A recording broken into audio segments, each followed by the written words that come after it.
इसमें शास्त्र मर्यादा है। इसमें जो शास्त्र मर्यादा है उसका हमें पालन करना चाहिए।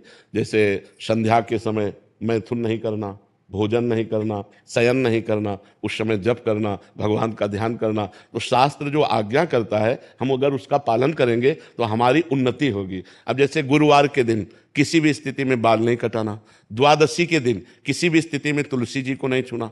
तो जो शास्त्र मर्यादा बनाई गई अब उसमें हम क्यों नहीं कह सकते?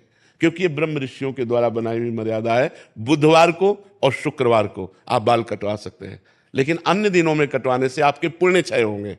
ब्रह्म ऋषियों ने जो मर्यादा बना रखी है, अगर हम उससे चलेंगे तो हमें ज्यादा लाभ मिलेगा। अब रोज सुबह लोग बाल आदि, तो हम कहते हैं केवल बृहस्पतिवार को मत करवाओ, और ना मानो तो गुरुवार का दिन परम पवित्र गुरु के लिए है, उस दिन आप क्षौर कर्म न करें, बिल्कुल निषेध है। नहीं, उससे पुण्य नष्ट होते हैं, आयु नष्ट होती है, बुद्धि नष्ट होती है। अब अगर आप नहीं मानोगे तो वैसे ही आपके आचरण होते चले जाएंगे, गिरते चले जाओगे। देखो, आप सब लोग यहाँ क्या देखने आए हो, हम आपको बता रहे हैं। आप यहाँ क्यों आए हो, हम दो बातें आपसे रखते हैं। आप क्या देखने आए हो और आप यहाँ क्यों आए हो? तो आप यहाँ देखने आए हो साधुता, भगवान के भक्त का दर्शन जो शास्त्र के अनुसार चलता है। आप आए हो अध्यात्म को पाने के लिए, आप आए हो सुख शांति के लिए। आए हो कि नहीं? अगर हम धर्म से ना चलते हो तो आप हमारे दर्शन करने आओगे क्या? हम भी तो एक मनुष्य हैं, हम भी तो आप जैसे ही हैं। अगर हमारे अंदर अध्यात्म ना हो तो आप क्या सुनने आए हो? तो आप सोचो, उन्हीं ब्रह्म ऋषियों ने ये मर्यादा रखी। वैसे ही जब हम चलते हैं तो हमारे अंदर तेज, हमारे अंदर शांति, हमारे वचनों का प्रभाव, हमारे दर्शन मात्र से तुम्हें सुख मिलेगा। तो क्या वो आप नहीं बन सकते? आप विचार करो। तो जो शास्त्रों में लिखा है उस पर हम क्यों नहीं लगाते, उसका हम आचरण करते हैं। जैसे डॉक्टर कहता है कि आपको ये नहीं खाना, ये नहीं खाना, ये नहीं, तो हम उनसे क्यों बोलते हैं क्या दही नहीं खाना? अरे भाई, दही तो बहुत अच्छी चीज है, क्यों नहीं खाना? क्योंकि तुम्हारा रोग बढ़ जाएगा।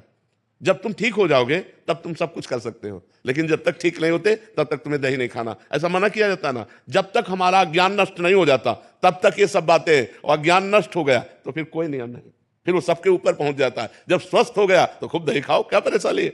जब आप आत्मा स्वरूप में स्थित हो गए, देह भाव खत्म हो गया, तो बाहर बने या बना रखा रहे, क्या फर्क पड़ता है? तो हम अभी देहाभिमानी हैं, देह भाव से चलते हैं। तो हमें शास्त्र के नियमों का पालन करना। जो आज शास्त्र के नियमों का पालन नहीं करते हैं तो गिरते चले जाते हैं। अब ये शास्त्र आज्ञा करता है, जिस दिन से गर्भ आ जाए उस दिन से माता पिता को ब्रह्मचर्य रहना चाहिए। क्यों? क्योंकि वही वीर शक्ति फिर उसके ऊपर जाएगी तो उसके दिमाग पे, उसके अंगों पे वो कुप्रभाव पैदा करेगी, वो उसकी हानि पैदा करेगी और उसमें गलत संस्कार पड़ जाएंगे। कौन मानता है? शास्त्र जो आज्ञा करता है अगर उसके अनुसार चलो तो आज सब सुखी हो जाएं। पर शास्त्र की आज्ञा का कहां पालन हो रहा है? बोले प्रातः काल उठना चाहिए, ब्रह्म मुहूर्त में उठ करके गुरुजनों माता पिता के चरण छूने चाहिए। कौन मान रहा है?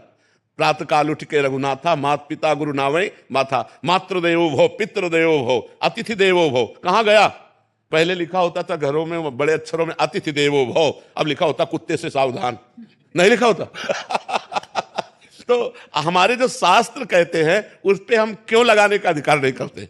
हम उनका पालन करते हैं। क्यों लगाने का मतलब है संशय करना, और पालन करने का मतलब श्रद्धा करना। और श्रद्धावान लभते ज्ञानम, श्रद्धावान ही ज्ञान को प्राप्त होता है, श्रद्धावान ही आनंद को प्राप्त होता है, श्रद्धावान ही परम शांति को प्राप्त होता है। इसलिए हमें लगता है शास्त्रों की आज्ञा का पालन किया जाए, ना कि उसमें क्यों रखा जाए।